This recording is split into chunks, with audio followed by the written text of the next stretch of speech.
anybody would do the same thing as us and fight for our lives.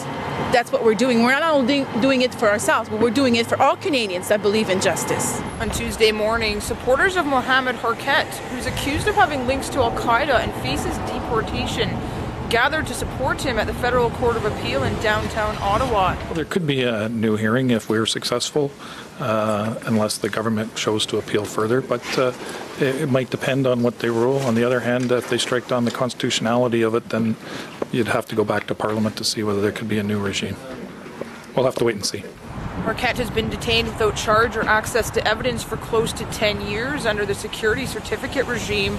Part of that time he was on jail, and for several years he's been out on bail, although among the strictest conditions in Canadian history. It just like goes on and on and on. It's very hard to defend myself.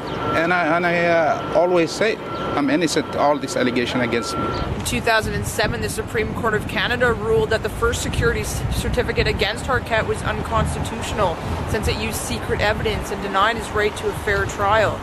Now, despite changes to the government in 2008 that brought in special advocates, his security certificate was upheld in 2010. Because my husband's life is on the line. I mean, he faces deportation with allegation of terrorism back in a country where they have battled that. I hope the judge understands all this problem and this legislation, and I don't have a fair trial. The ideal situation would be that we come out of this a winner in a couple of days, I don't know, or in a couple of weeks from now. That would be the ideal situation, that finally the process is being put into question once more.